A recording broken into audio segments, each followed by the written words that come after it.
Michael, good to see you. Hi, hello. Hi. Hello. It's a pleasure to be here. I certainly want to thank Ganat and Sheldon Rice for putting on these macro forums. I think it's been wonderful and a benefit to everybody, both in the present when they're presented and being available for the future. So I'm very grateful for you doing this, and I'm glad that it's worked out for me to find a time that can work for both of us. Um, my topic today is what I call the 49%, 51% ratio. And I've subtitled it For the Greatest Health. And it's coming from several viewpoints. And overall, the message is that food is never more than 49% of the cause or the healing that we need to that we want to achieve in our lives, and that I want to look at, yes, some of the food side, but more that other 51%, everything else is what I call that 51%. And I want to start with a story. And this story goes back to the early 1990s. And I've been trying to place exactly which year, but I'm pretty sure it's 1993. And this is a two-part story. And it starts with the only time I was invited to teach at the Kushi Institute in Massachusetts. And I taught at the senior level there, which was level 3. And it was like 4 or 5 days. And there were people from America and from Europe. And it was a very nice group. And we did a lot of wonderful studies. And on the last day, one of the people from Europe asked me about a book that had just been published, which is called Food Governs Your Destiny. And what did I think about it? So I gave my thoughts on it. I had just read it before coming because it had just come out. And this is in the spring of 1993. So I said, I thought the book was extraordinarily repetitive, and that you could just read the first 50 pages and you've read the book, and that it was not accurate in the sense that there's more to healing in life than just food. And this created a huge discussion. He got very upset, and we had all this back and forth, and it was a good interchange. And everything worked out. Everything settled out very nicely. But it got me realizing that people are really stuck on macrobiotics as food, food, food. And I should say that when I was at the Kushi Institute, Micho and Aveline were in Japan leading a tour. So they were not in the States at that time. So before, on that last day, there was a Japanese woman in the group, and she came up to me afterward and said, I'm the one who translated the book. And I agree with you, that book is very repetitive, but Aveline loves it and really wanted it to be out. And so it's published. And I thanked her for that support or feedback. So that's part one of the story. Part two of the story is that summer in July, I was invited to teach in Colorado, in Breckenridge, Colorado, way, way, way, way up in the Alps, not the Alps, the mountains, and the Rocky Mountains. And I'm not good at high altitude, so it was not my favorite venue and the only time I've been there. But when I got there, Micho wasn't there, but Aveline was. And Aveline saw me come in the main entry area and pulled me aside. Michael, we need to talk. So we go out on the patio, and she says, Michael, you must understand that food is the true cause of all problems. And I said, well, if you mean by food, our upbringings, our emotions, the air quality, all of this, I would agree. But if you're saying it's just food, I can't agree. And she said, no, you must understand that the carrot, it affects you in deep ways, and it's going to be for all parts of your body. And then she said, and when you are 70 years old, you will understand that I'm right. And she saw me thinking, and she read my mind. She saw I was calculating Michio's age. And Michio was not 70 at that time. He was 67. And Aveline was 72. So we both laughed. And then she said, well, when you get to be 67 or whatever Michio's age was then you'll understand. And we left as friends, and it was very cordial. But my point from then on still remains. And now that I'm 75, I still say it's true. So on that level, I am very much involved with making that message more and more relevant to people. Because I see that people are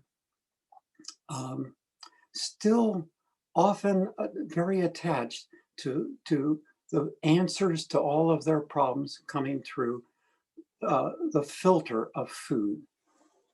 That food is so, it is relevant, and I'm not minimizing it. That's why I'm giving it 49%. Nothing in the 51% that I'm going to discuss is equal to 49. Now, others may disagree because I'm going to say spiritual life is there and other things that are super important. And each of us makes those other aspects more or less as we go through our life. But for me and for my observation of people, we've got to detach from the be all and end all through food. And so I want to explore that more now. And I want to explore it in several simple ways, but I'm going to switch to another visual to show you. And this chart is saying that the 49% is the edible foods. And that, so it isn't whether it's macrobiotic or not, it's foods have an impact. And the other 51% is from constitution to our mentality, our emotional life, our spiritual life, our breathing, our physical activity. All of these things have definite impacts. And I want to turn to and discuss the food part first, give it its importance. And I hope you can read this, but I'll read it for you if you can't. All the edible foods, they're from yin to yang. And I know many of you listened to a talk on yin yang, so you should have a better sense, if you don't, of what that means. But I've tried to categorize it not by classification of foods as much as by dietary practices. And macrobiotics being one, but at the more yang end, there's what's paleo diet or the Atkins diet, or examples of a high animal protein diet. At the more yin side are raw foods diets, fruitarianism, and some of those have their popular followers as well. And macrobiotics belongs in the middle, is what I'm saying. And that is important here. Macrobiotics represents the ability to adjust. It's not a rigid diet. And it's more of an approach. It's more of an understanding of foods and their impacts. The problem for me is, on the one hand, macrobiotics can be idealized, the perfect diet. When do we ever get diet perfect enough? And uh, that many people are looking to finding all of their answers through the vision of food for the rest of their life's problems.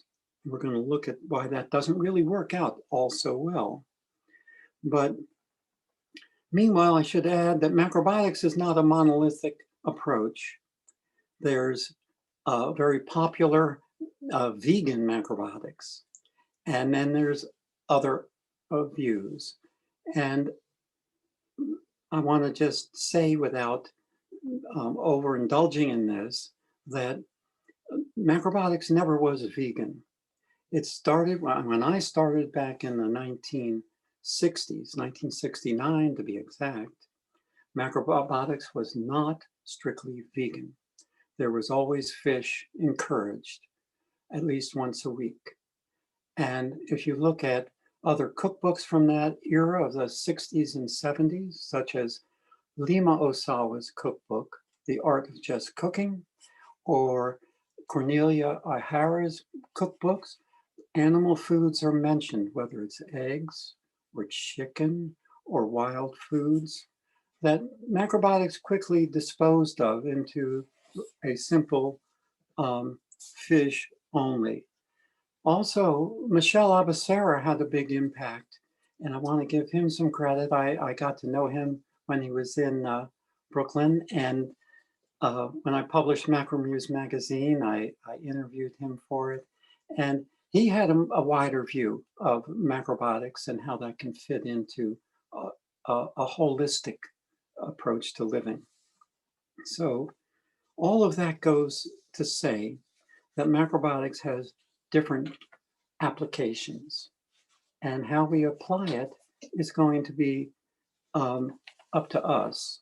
And that's the spirit of macrobiotics, that we should be taking more responsibility. It's the deeper root of macrobiotics, to take more responsibility in our lives through the awareness that food gives us of our life.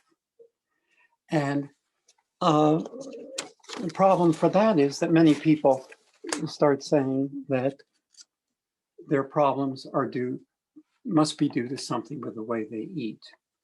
And sometimes it's beyond just the way we eat. So I want to take a closer look at what I call that 51%. That 51% is everything else. And we can start with, I'm starting with 7 topics. And the first one is constitution. Constitution means what we're born with, our genetics. And it says in OM means in Oriental medicine, that refers to the Jing, or original essence. And this is our foundation for our life. And everyone has a unique constitution.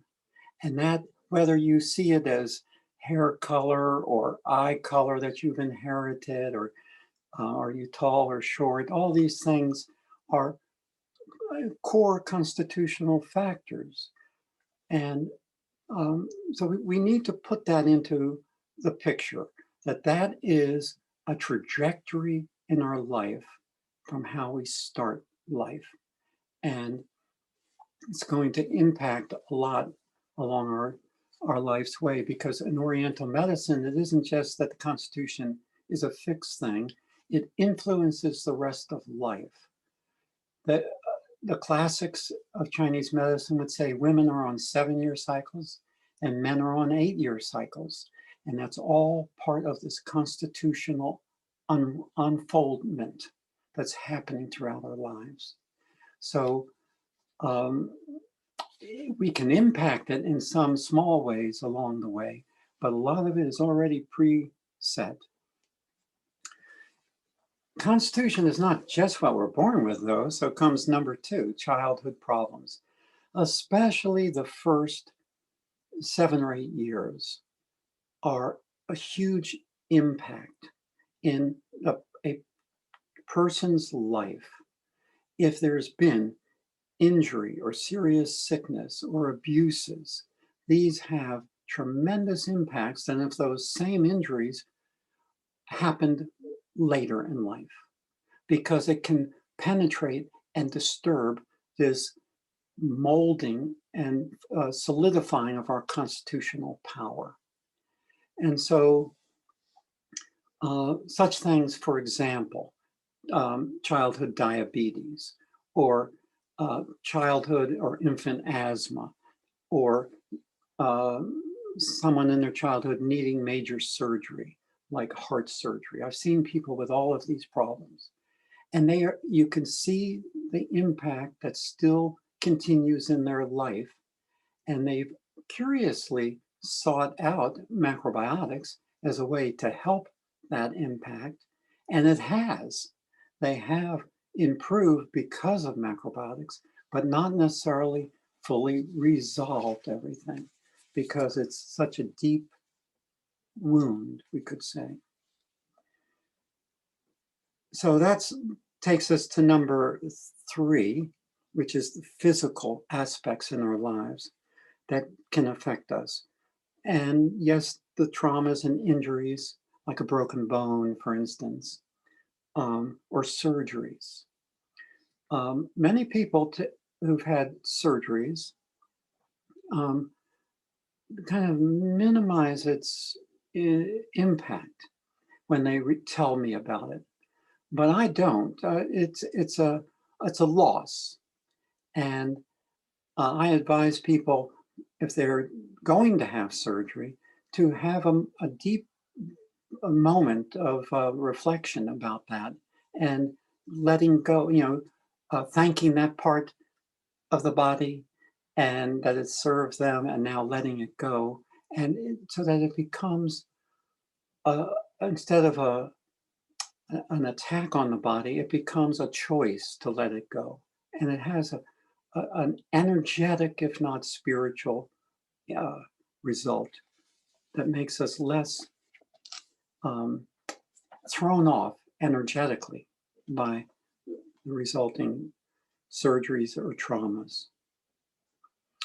Number 4 is emotional qualities. Here's where most people really try to use or blame diet for their emotional issues, such as anger, fear, resentment, guilt, anxiety, shame, grief, depression. I mean, you can add more to that list, and I would agree with you.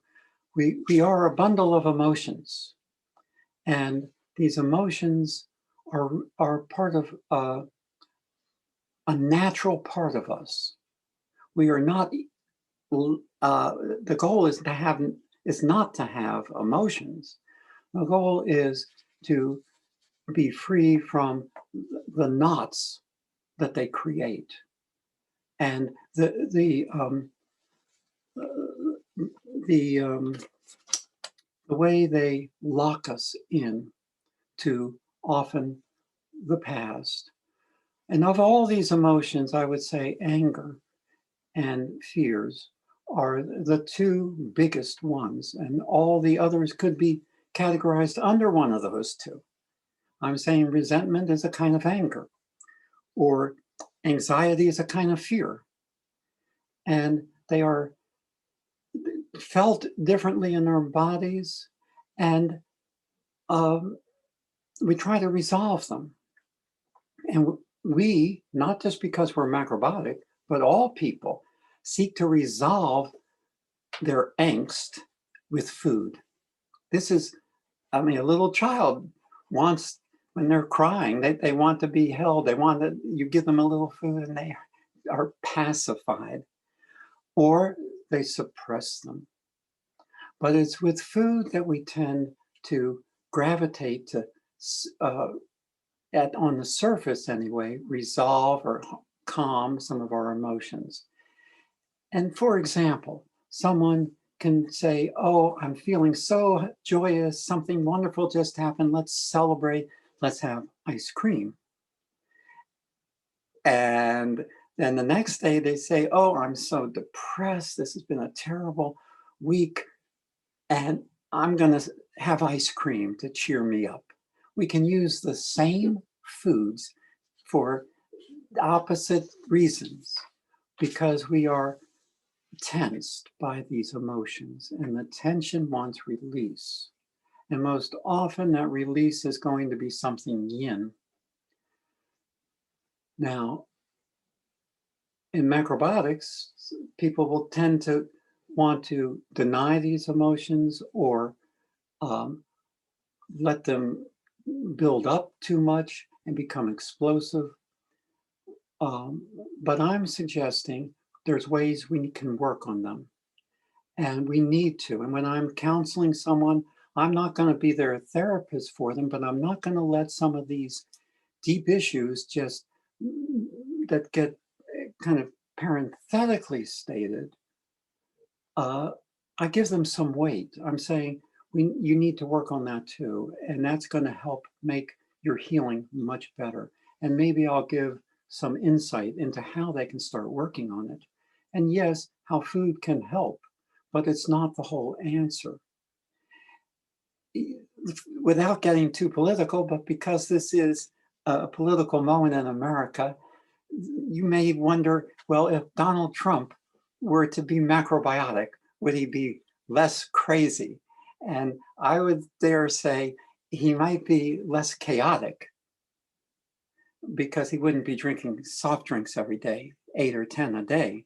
But if you think he wouldn't be a bully and a mean-spirited and dangerous person, um, I suggest that's part of the deeper qualities of his life.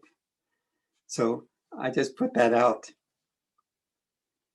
I think these emotional issues are the kind of the center to our everyday sense of self. And we can choose, actually underline the word choose, we can choose to say, I'm going to have this day be pleasant, be uh, positive, be joyful. And if a bump in the road comes, we can respond differently. That's the joy and the wonder of macrobiotics. It makes us more flexible and adaptable. And and but we have to be willing to let go of some of our ego attachments to being right. And I'll come to that in a moment more. The next quality is what I call daily life factors, such as breathing, physical activity, sleep, and self-development. When I say breathing, I can tie that in with emotions. Emotions are in the present. We are angry in the moment. We are sad in the moment. And I'm saying breathing is in the moment. And our breathing reflects our consciousness and therefore our emotional state. If you observe yourself, the more upset you get in a moment, ask yourself, how am I breathing? And I suspect you will discover that you're breathing to the chest and or even holding your breath. And we need to get that breath down. That's where breath is supposed to be, to the belly. And if you can breathe to the belly in that moment, you will be more calm automatically. It's not any complicated matter. Breathing to the belly will alter our state of awareness. So that's why breathing is important. Physical activity. Macrobiotics has never emphasized the importance of physical activity. And I know many of you do plenty of physical activity, and I'm a strong supporter of that. Whether it's hiking, gardening, or a sport, whatever it is, I encourage it. You will feel better from it overall, and it's going to help all the organs function better and work in healthier ways. Sleep. These are big topics. A huge, huge number of people have sleep problems. And what is sleep about? In a nutshell, sleep is about restoring and recharging our energies, and specifically kidney energy. Kidney is the foundational energy of our life. It's the storehouse of that constitutional Jing energy. So it has a huge uh, need to be replenished so that it can function well. And I'm not, well, we could talk all an hour easily just on kidneys and its importance, but sleep is part of the way to revitalize and nourish kidney energy. So good sleep is really important. And one way to help that is not to eat before going to bed. Even taking medicines before going to bed, I try to get people moving those things away from sleep time, unless it's something to help sleep. But drinking some water or tea before bed is fine. Uh, if you wake up in the middle of the night hungry, that's a big imbalance, big set of issues going on that are very emotionally linked, in my opinion, because those emotions are not being looked at during the day, and the body's forced to try and uh, resolve it or handle it in some other way. Because all of our emotions are connected to our organs, our functions, our energies. So good sleep, I could talk at least 30 minutes on that, but let me just say it's super important. It's very important that 3 areas of the body not get cold for sleep, and they are the feet, first and foremost, the neck, secondly, and the belly, thirdly.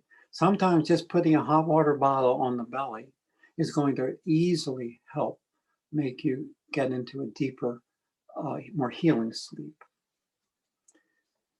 When I say self-development choices, I mean, we're not just a machine that eats and works and sleeps. We want to develop ourselves. And I'm going to talk more about that in the next category. But self-development is having challenges in your life that you want to develop, whether it is artistic things. Oh, I've always wanted to be a painter or a writer, and challenge yourself to do those things, or whatever it is. We challenge ourselves to bring out more of our potential. The next area is just so deep an effect, a way of thinking. First, there's 2 parts to this, really. First part is that we are impacted from our upbringing and the ways of thinking that imbued in us.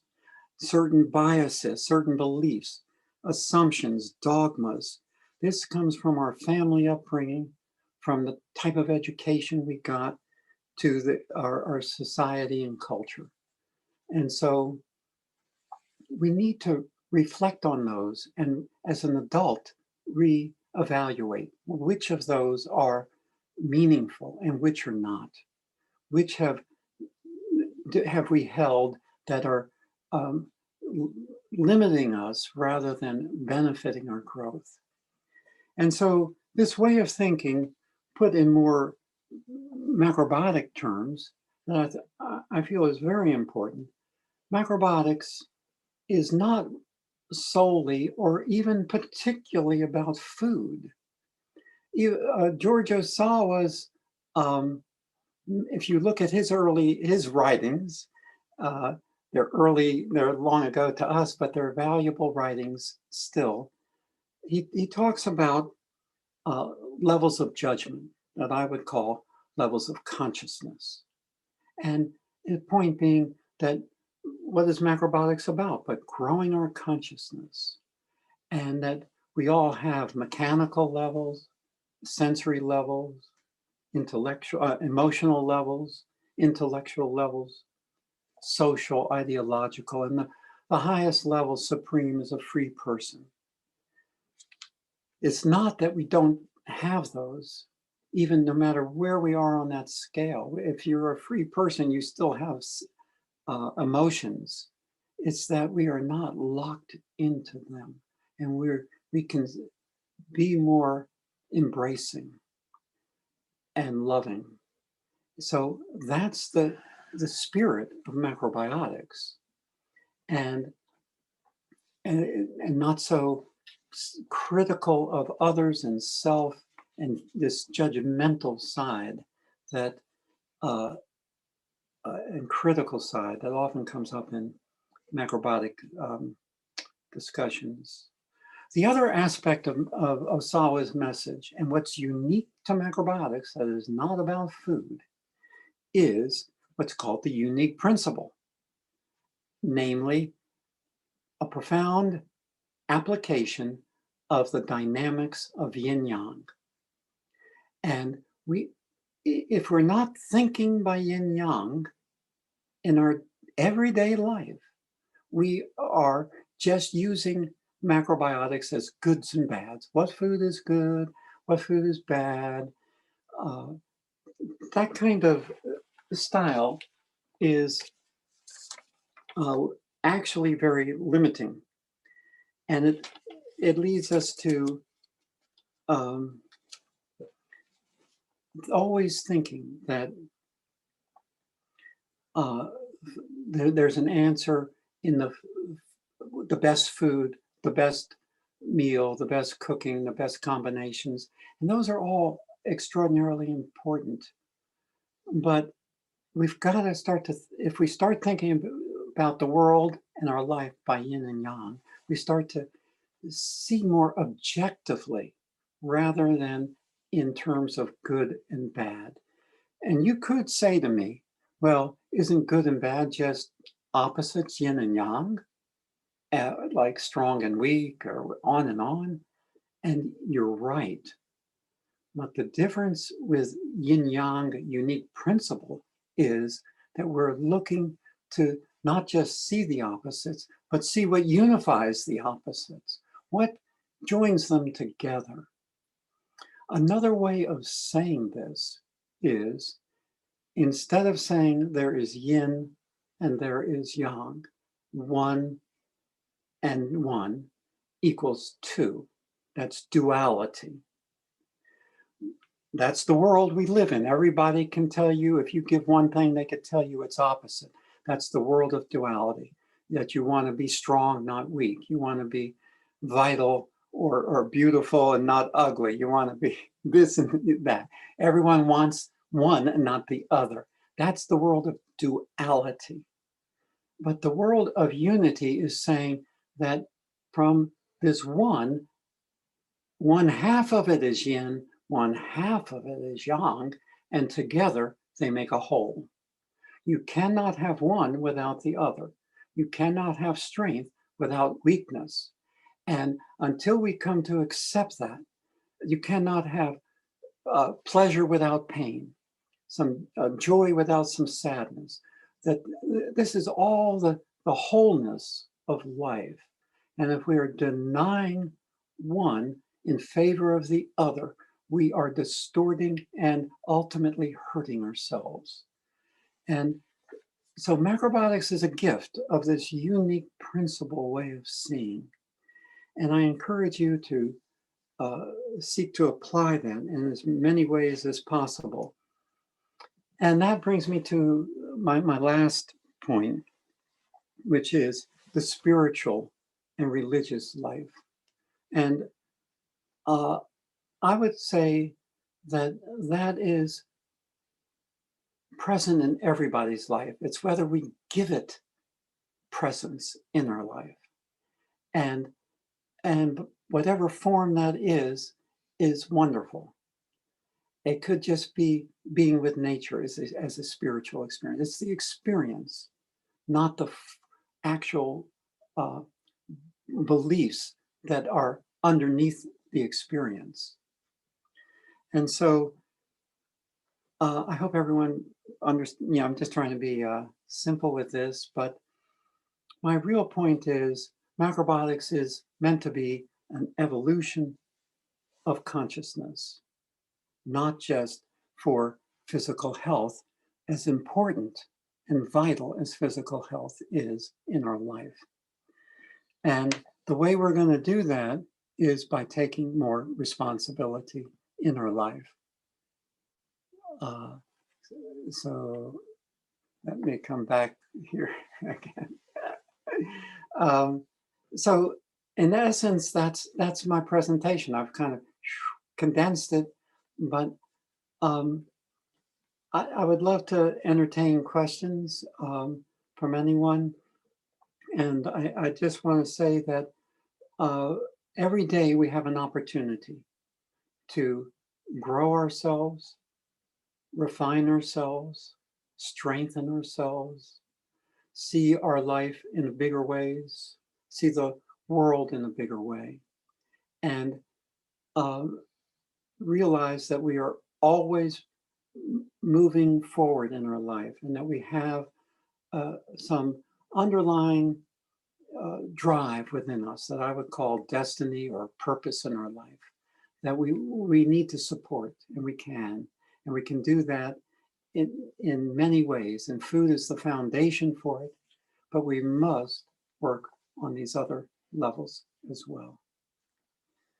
So if there are questions, I certainly welcome them. I, of course, have a question. I wonder, Michael, if you could speak about whether you consider food being what creates our thinking or thought being what guides our food. Okay. So great question. Sorry. No, it really is a great question because they're intertwined, and you can prove it. You can prove it. In other words, if you eat a certain extreme, it's going to change your thinking in the short run, not in the long run. And so, for instance, if you, well, let's just take one of the classic extremes, alcohol. It changes your thinking. Everybody's experienced that, right? And likewise, does our thinking change? So the other side of that coin is, does our thinking change our eating? And I say yes. There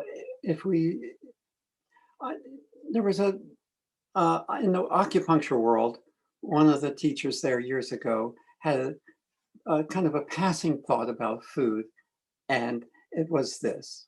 And I've always remembered it because I feel it's insightful. And that is how you don't eat for balance. You eat to maintain your imbalance of a way of thinking, way of doing, way of being. And I agree with that in a certain way. People who are, we could say, type A personalities, they want to eat more yang. They already always go for that more yang way of eating. And somebody who's more moody and spacey, they want to always go towards the more yin food. And so in a way, they're eating to support their imbalance. And so there is this interchange with our food and our thinking that goes both ways. But does that help address that? Yeah, it's an interesting idea. Mm-hmm. We eat to maintain our thought or our condition. Right, right. And it's because it's hard to change our core self, our core identity. We're really talking an identity crisis when we change our eating. It's not a dietary crisis, because plenty of people have told me, after a week or two of changing their eating, how much better they feel and how much better their sleep is, their digestion is, and wonderful. But they get hooked in old grievances, old styles of being. And then they want to start to use macrobiotics to support that way by eating much more tu yang or much more tu yin. One of the key ways we have of adjusting eating is with salt and cooking. And I find historically macrobiotics use way too much salt in the cooking. And past 10, 20 years, or at least strongly the last 10 years, the salt has been encouraged to be greatly reduced. And I think over reduced. And if you don't get enough salt, you're going to have strange cravings because something is missing. And salt is the axis of food. It is the center of which all food and liquid spiral around. So we've got, and when I say salt, I mean minerals. It means miso, seaweeds, umeboshi, sea salt. All these salt sources are the yang of the yang. And it should be used in the cooking mostly, or pickles as a secondary source of salt. And the goal is to get more, salt is a rooting energy. It roots us. And salt is the flavor for kidney. So kidney is that foundational core constitutional power. So it's how to use salt properly. I find when salt is recommended now, it's a pinch of salt for a cup of rice or grain. That's just not enough. It's not enough salt to make that actually well digestible. Salt is a benefiting digestion. It is an alkaline source to complement the acid part of digestion. So salt is very important, and it's one of those other big topics, but it is the axis of which all of our eating spirals around.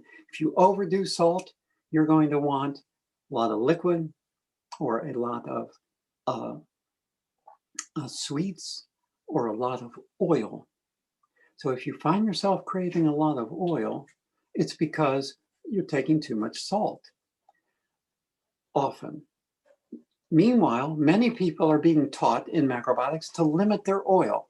One of the more, in my opinion, unnecessary, if not outlandish recommendations in macrobiotics to limit oil. Oil is your glue that makes you harmonize everything else. Salt is the anchor, oil is the harmonizer. A no oil diet is, to me, dangerous, if not absurd. And so it's how to use oil properly and which oils. I mean, people love to get into all this detail. But I would say using oil in cooking and some raw oil is useful. Oil is tied to salt, and too much salt can make us want too much oil. And that oil could be, someone says, I don't use oil, but I love nuts. I eat a pound of almond butter a week, but I don't use oil. Well, of course, that's all oil. So oil is being used a lot. And if it's used consciously, you get much more fine-tuned effects. People use foods for emotions, and often it's that salty, sweet, or salty oil combinations that people go for. One source of oil that isn't thought of as oil, but I'm going to bring it up this way, that macrobiotics years ago took this one food, chocolate, and said nay. And about 15 years ago, it became okay. And I found that very curious. Suddenly chocolate was acceptable and approved in macrobiotics. It never had been in the past. And I'm and mostly women are the ones who are glad that chocolate has come into this and into macrobiotics. And I'm not against chocolate, so I'm not speaking for or against.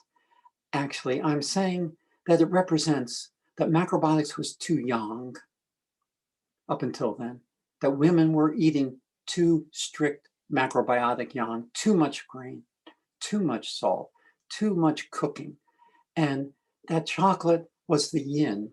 But it wasn't just that the chocolate is yin. What else is in that is fats.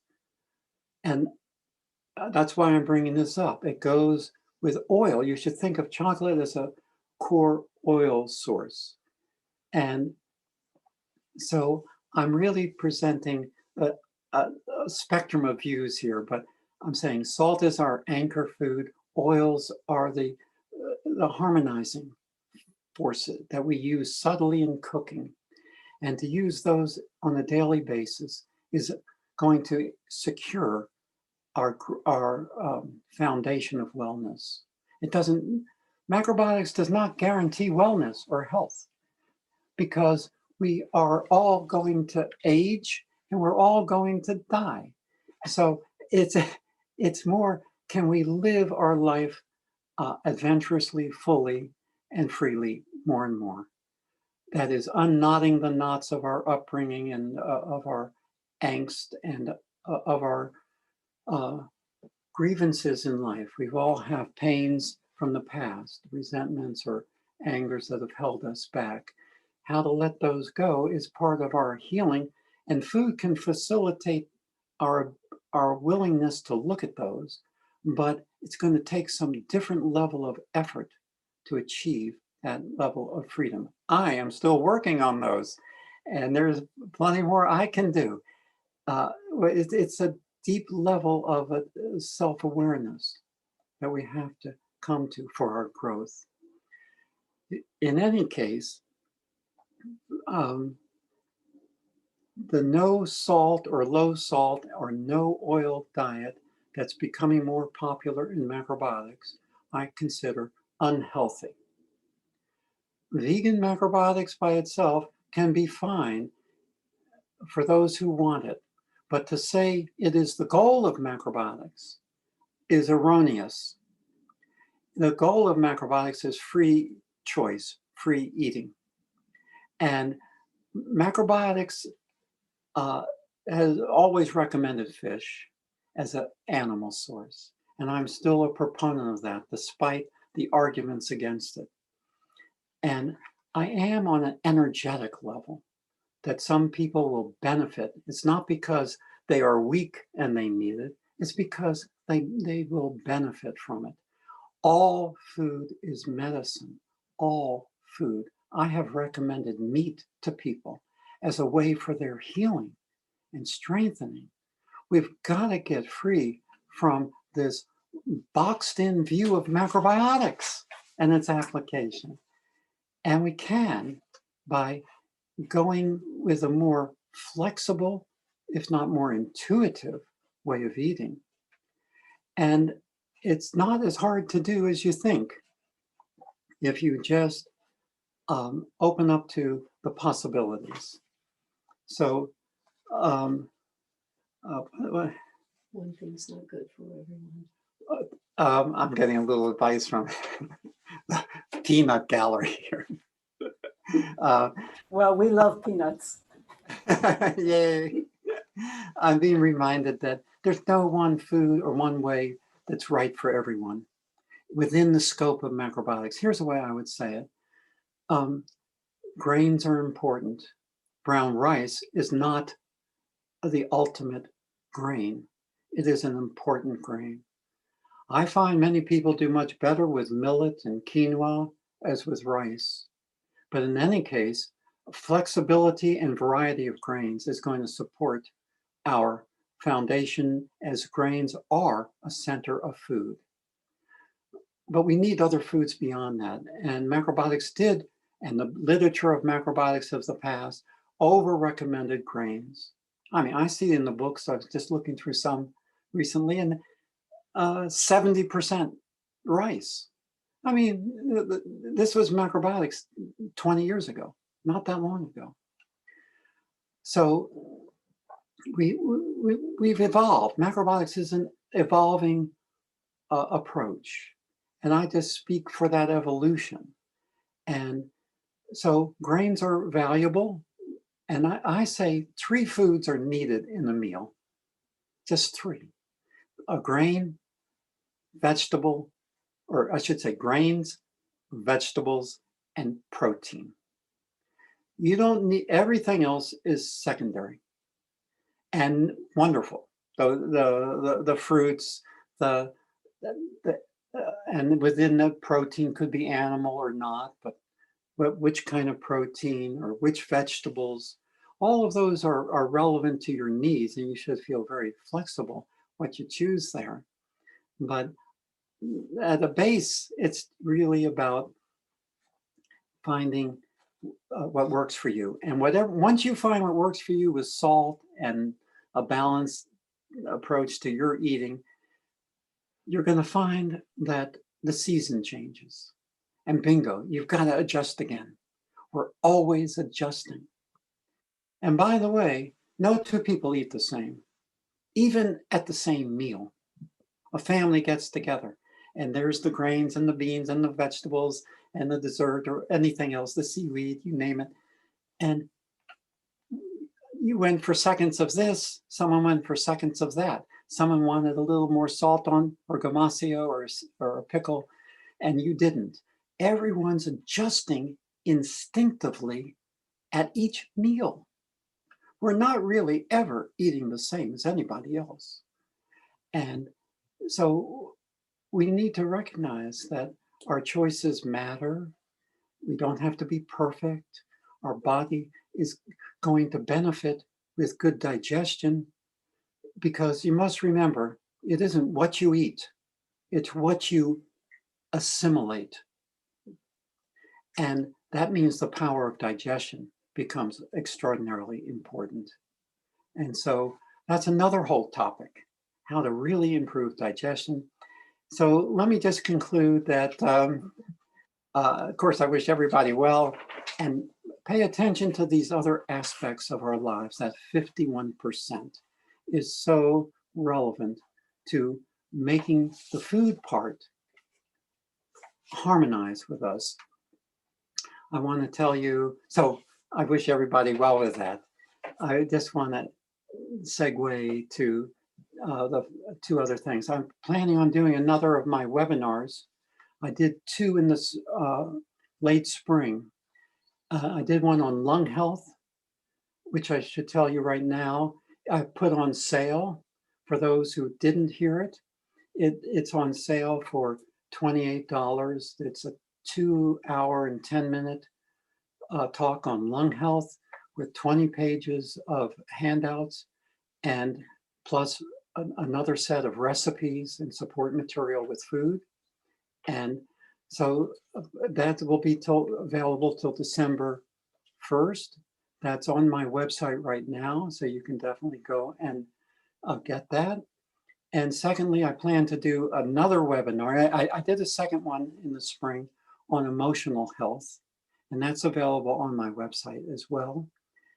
And I'm planning on doing one sometime in the not too distant future on digestion, because I see that digestion is a core issue even among longtime macrobiotics. We've got to find ways to improve digestion, because then we assimilate better and benefit from the foods we're eating for our physical, mental, and spiritual health. So thank you all very much. I hope I haven't gone over time. It's brilliant, Michael. Michael, your website is michaelrossoff.com? Yes. Right? Okay. Yeah. Great. Great. I have a quick question. I hope there's time. You talked about that we eat in order to continue our imbalance, but I thought the whole point is to grow and get out of that imbalance and grow to something bigger. So thank you. You're absolutely right. So I'm saying that that is our true mission, to free ourselves from our habituated way of being. And that's a lot, that's life's work. But I'm also saying a lot of people, even within macrobiotics, can eat to maintain some of those habituated ways, even though they're eating healthier. And that's why we need to be on the lookout, so to speak, for how we don't rely just on food. We have to reflect on those other ways that are limiting us, so that we can break those bonds and live a more free life. Beautiful. It's beautiful. Thank you. You're welcome. Thanks.